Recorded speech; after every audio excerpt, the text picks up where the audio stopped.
یا زیادہ سے زیادہ 1% سے ترقی کرے گی. یہ اس لیے کہہ رہے ہیں کہ عمران احمد نیازی اور پی ٹی آئی کی حکومت نے معیشت کا وہ سینٹیمنٹ تباہ کر دیا ہے. پرابلمز آ رہے ہیں کیونکہ ون ونڈو سلوشن جو کر رہے ہیں تو دوسرے ڈپارٹمنٹ کے ساتھ لنک نہیں ہو پا رہے ہیں. جو ان تمام چیزوں کو ایک پیج پہ آنے کی ضرورت ہے اور ان کو ٹائملی سلوشن دینے کی ضرورت ہے. ایک کووڈ کے اندر آ تو گیا پیکج ون ونڈو، اگر ون ونڈو سلوشن فوراً کام شروع کر دے گا. ایس بی سی اے نے بنا لیا اپنا ایک ون ونڈو، لیکن دوسرے ڈپارٹمنٹ ان سے لنک نہیں ہو رہے ہیں آج تک. جب تک دوسرے ڈپارٹمنٹ لنک نہیں ہوں گے تو ایس بی سی اپرووز نہیں دے سکتا ہے ہم کو. تو یہ بہت ضروری ہے کہ دوسرے ڈپارٹمنٹ کو بھی ٹائملی کام کرنا پڑے گا اس کے اوپر. اور ہم سب کو میں سمجھتا ہوں کہ ایک بہت ہی پازیٹیو وے کے اندر اور بہت زیادہ کام کرنا پڑے گا. 18 19 20 گھنٹے کام کر کے ہم یہ انسینٹیو اس کا بینیفٹ اٹھا سکتے ہیں. کیونکہ امپلائمنٹ جنریٹ ہوتی ہے اور کام کریں گے تو پھر آگے بڑھیں گے. سر یہ بھی بتائیے کہ جو ہم کہیں گے پروجیکٹس آ رہے ہیں نیو یا سوسائٹیز بن رہی ہیں، ان میں بھی کافی ایشوز آ رہے ہیں. اگر آباد کے پلیٹ فارم سے بات کریں، ساؤتھ ریجن کی آپ دیکھ رہے ہیں تو ظاہر سی بات ہے میں آپ سے انہی کے بارے میں پوچھوں گی. تو جو پروجیکٹس آتے ہیں اور جو الاٹیز ہیں ان کے مسائل ہوتے ہیں تو وہ آپ ٹائملی حل کر دیتے ہیں یا ان کے بھی اپروول میں اتنا ہی ٹائم لگتا ہے جیسے کہ اگر آپ لوگوں کو تھوڑا سا سفر کرنا پڑتا ہے؟ اس پہ میں تو یہ صرف بولوں گا کہ ہم 90% رزلٹ ہے آباد سے کمپلینس کے حوالے سے الحمدللہ. چاہے ہمارا ٹینیور ہو یا ابھی ٹینیور جو چل رہا ہے یا اس سے پہلے کے ٹینیور ہیں، میں سمجھتا ہوں کہ آباد کی کمیٹی جو کمپلین کمیٹی انہوں نے ہمیشہ بینیفٹ جو ہے وہ الاٹیز کو دیا ہے، وہ بلڈر کو کبھی بینیفٹ نہیں دیا. اس کے اندر انہوں نے ہمیشہ بینیفٹ ڈاؤٹ الاٹیز کو دیا ہے. ان کو ٹائملی پیمنٹیں ہوئی ہیں. ہاں اگر کچھ میرے خیال سے میں شاید 90% بھی میرے خیال سے یہ 98% جو ہے ہو گئی ہے. اب آپ مجھے بتائیے کہ چور کون ہے؟ چور وہ ہے کہ جو غریب آدمی کو 34 روپے کلو آٹا دے، جو غریب آدمی کو 50 روپے کلو چینی دے، وہ تو چور ہے. اور حاجی اور ایماندار وہ ہے جو غریب کو 80 روپے کلو آٹا دے، 115 روپے کلو چینی دے، اور بجلی کے بل اور گیس کے بل ایسے دے کہ ہر آدمی اگر وہ بل ادا کر دے تو بچوں کو روٹی کھلانے کے قابل نہ رہے. یہ حاجی ہیں، یہ ایماندار ہیں. یہ وہ جھوٹ کا ایک سموک سکرین تھی، یہ وہ جھوٹ کی کہانی تھی جو عمران احمد نیازی نے کھڑی کی، اور اپنی سیاست کی بنیاد اس جھوٹ پر، بہتان کے اوپر رکھی. یہی وجہ ہے کہ اس جھوٹ اور بہتان کی نحوست سے دن بدن پاکستان ڈوب رہا ہے. اور آخر میں مذمت کرتا ہوں اس غداری کے مقدمے کی جو اس حکومت نے عمران احمد نیازی کے کہنے پہ مسلم لیگ نون کی سینئر لیڈرشپ پر قائم کیا ہے، جس میں 2 وزیر اعظم ہیں، 2 وزیر خارجہ ہیں، سابق وزیر دفاع ہیں، کہ وہ کسی کو سب سے بڑھ کر دے سکتے کہ کشمیر کے منتخب وزیر اعظم کو بھی اس حکومت نے پاکستان کا باغی قرار دے دیا. اتنے دن گزر گئے ہیں، میں امید کرتا تھا کہ یہ شرم کریں گے اور یہ کشمیر کے عوام سے معافی مانگیں گے، لیکن ان کو کشمیر کے عوام سے معافی مانگنے کی توفیق بھی نہیں ہوئی، اس لیے کہ یہ کشمیر کے سوداگر ہیں. انہوں نے کشمیر کا ڈاؤن فال کیا ہے. انہوں نے تشتری پہ رکھ کے مودی کو کشمیر پیش کیا ہے.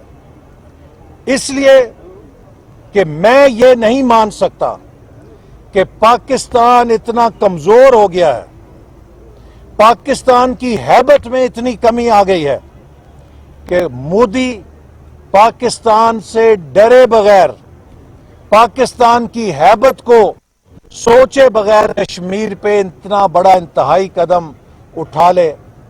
اگر پاکستان کی ہیبت کم ہو گئی ہے تو یہ بھی افسوس کی بات ہے، لیکن اگر پاکستان کی ہیبت اور طاقت میں کمی نہیں ہوئی ہے تو پھر مودی نے اتنا بڑا قدم ان کی انڈرسٹینڈنگ سے کیا ہے, ان کے ساتھ ملی بھگت سے کیا ہے, اور عمران احمد نیازی نے کشمیر کا سودا کیا ہے. لہذا یہ قوم ان کو سقوط کشمیر کا مجرم سمجھتی ہے. جہاں انہوں نے پاکستان کے مفادات سے کھیلا ہے, یہ آج پنجاب کے سب سے بڑے صوبے سے بھی کھیل رہے ہیں.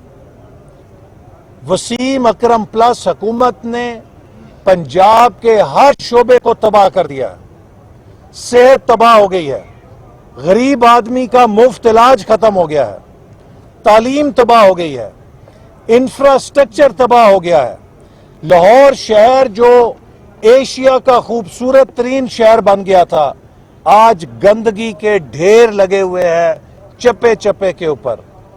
آج عام شہری لا اینڈ آرڈر کے ہاتھوں اتنا تنگ ہے کہ ہر جگہ چوری, ڈاکہ, ریزنی, خواتین کے خلاف جرائم, یہ روزمرہ کے معمولات بن گئے ہیں. اور حکومت چوروں کو پکڑنے کی بجائے موٹر وے کا مجرم نہیں پکڑا جاتا, میڈیا کو کہتے ہیں کہ اب آپ نے موٹر وے کی خبر نہیں چلانی چونکہ ہماری نالاکی سامنے آ جائے گی. اچھا احسن صاحب یہ فرمائیے گا کہ جو پی ڈی ایم کی جماعتیں ہیں تمام اکٹھی ہو رہی ہیں, اس میں مولانا فضل الرحمان جو ہیں وہ صدر ہیں, کیا آپ سمجھتے ہیں کہ عام ماضی میں دیکھتے رہے ہیں کہ مولانا فضل الرحمان لاہور آتے تھے تو ان کو کسی نے ویلکم نہیں کیا تھا, اب وہ گجرانوالہ میں پی ڈی ایم کے جلسے میں شرکت کا اعلان انہوں نے کیا, کیا آپ سمجھتے ہیں کہ یہ اتحاد چل پائے گا؟ اور پیپلز پارٹی کے جو تحفظات ہیں, کیا مسلم نواز کے بھی تحفظات ہیں ان کی صدارت پہ؟ دیکھیے, پاکستان ڈیموکریٹک موومنٹ سیاسی اتحاد ہے مختلف سیاسی جماعتوں کا, جن کا بنیادی ملک کے اصولوں پر اتفاق ہے. اس میں مذہبی جماعتیں بھی ہیں, اس میں سیکولر جماعتیں بھی ہیں, اس میں قومی جماعتیں بھی ہیں, علاقائی جماعتیں بھی ہیں, لیکن وہ سب متفق ہیں کہ پاکستان کو آئین کے مطابق چلاؤ, پاکستان میں قانون کی حکمرانی کرو, پاکستان میں پارلیمنٹ کی خود مختاری بحال کرو, پاکستان کے اندر عام آدمی, غریب آدمی کے معاشی حقوق کا تحفظ کرو, پاکستان کے چھوٹے صوبوں کا عدم تحفظ ختم کرو اور 18ویں ترمیم کا تحفظ کرو, پاکستان کے میڈیا کی آزادی بحال کرو اور ان کی آواز کو نہ گھونٹو. یہ وہ بنیادی اصول ہیں جن کے اوپر پی ڈی ایم اکٹھا ہے, اور مولانا فضل الرحمان صاحب کا نام نواز شریف صاحب نے تجویز کیا تھا اور جناب بلاول بھٹو زرداری صاحب نے اس کی تائید کی تھی. تو لہٰذا کوئی اختلاف پی ڈی ایم کے اندر نہیں. 16 تاریخ کو گجرانوالہ میں پی ڈی ایم کا جلسہ اس حکومت کی رخصتی کے سفر کا آغاز ہوگا. حسن بھائی, یہ مولانا فضل خاتون میں کرنا تھا نہیں کرنا, نہیں مجھے کرنا, آپ تو بڑے آدمی ہیں نا, محلے سے گزر گئے ہیں, سیکھ رہے ہیں.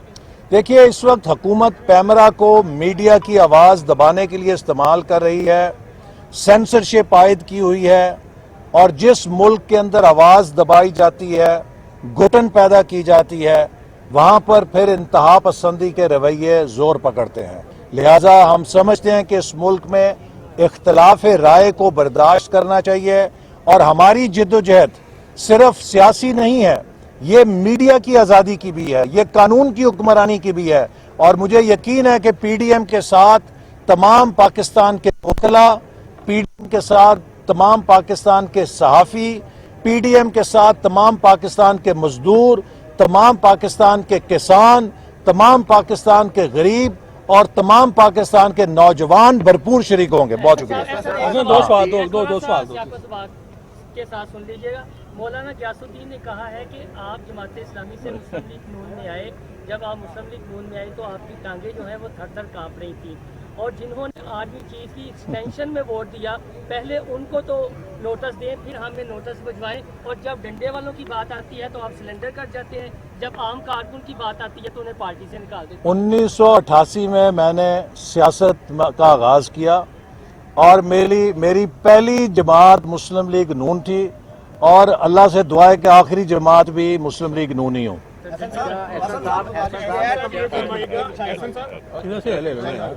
صاحب، میاں صاحب نے کل اپنے اقامے کی وضاحت کر دی ہے کہ مجھے 7 سال کی چلا قتل رہا، اس لیے مجھے اقامہ لینا پڑا وقت کھانے پینے کے لیے، گزارا کرنے کے لیے. تو شہباز شریف کا اقامہ کہاں ہے؟ وہ بھی تو وہی تھا، اس نے کون سا اقامہ لیا تھا؟ کیپٹن صفدر بھی ان کے ساتھ تھا، اس کا بھی اقامہ سامنے آنا چاہیے. انہوں نے بھی تو اپنے خرچے گزارے ہوں گے، خرچے کیے ہوں گے. نہیں، یہ اتنا اہم سوال نہیں ہے.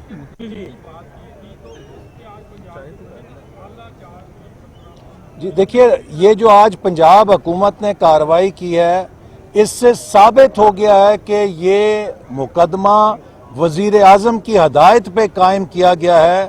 اور اگر یہ مقدمہ جیسے کہ حکومت کے وزراء تاثر دے رہے تھے کہ بس روٹین میں غلط ہو گیا، غلطی ہو گئی، ہمارا اس سے کوئی تعلق نہیں، تو آج اس کو خارج کرنے کا حکم جاری کیا جاتا. انہوں نے جو اس کے اوپر جی آئی ٹی بنائی ہے، اس سے صاف ظاہر ہوتا ہے کہ انہوں نے اپنے مذموم ارادوں سے اس مقدمے کو داخل کیا ہے یا اس کو دائر کیا ہے. لیکن ان مقدموں سے ہمارا کچھ گیا، پاکستان کی بدنامی ہوئی ہے کہ یہ کیسا ملک ہے کہ جس کے وزیر اعظم، جس کے وزیر داخلہ، وزیر خارجہ، وزیر دفاع، 3 لیفٹیننٹ جنرل بھی غدار ہیں اس ملک کے، وزیر اعظم کشمیر بھی غدار ہے.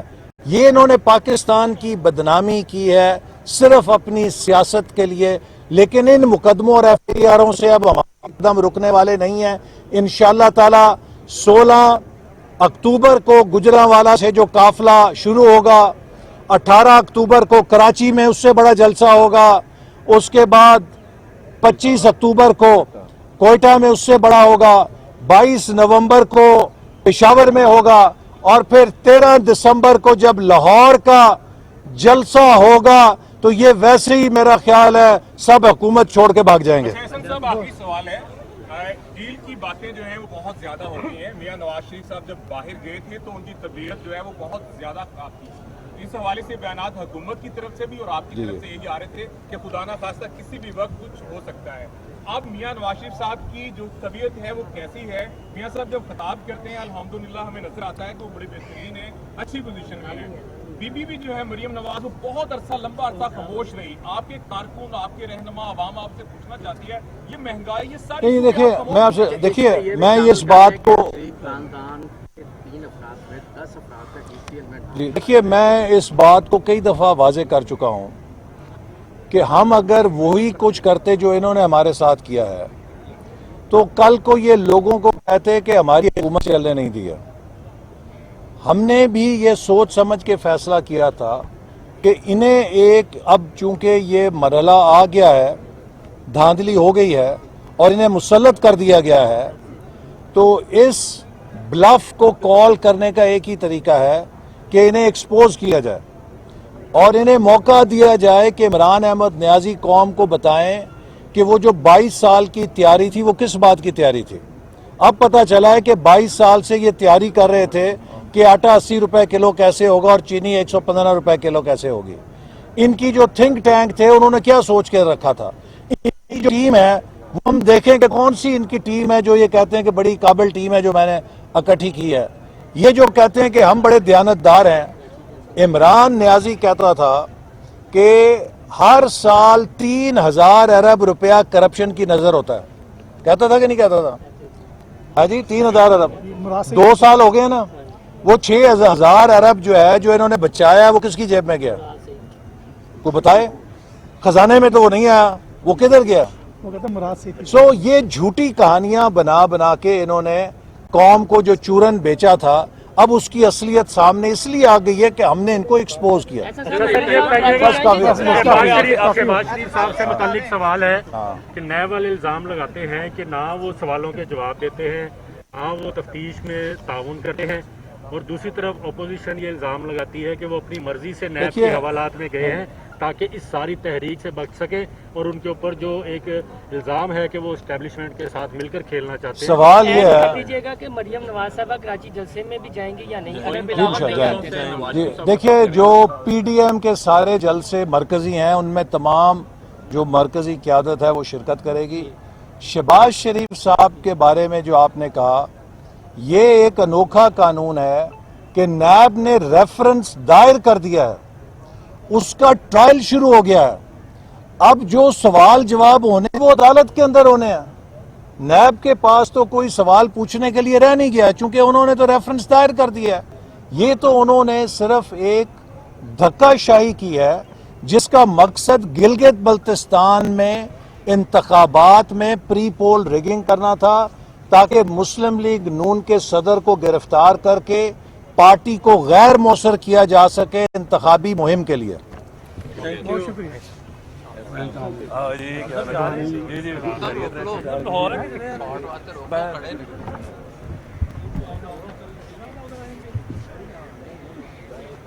کہ مسلم لیگ نون کے دور میں معیشت جو ہے دیوالیہ تھی یہ جھوٹ کا پلندہ ہے. جنوری 2018 میں ورلڈ بینک نے 2 سال کی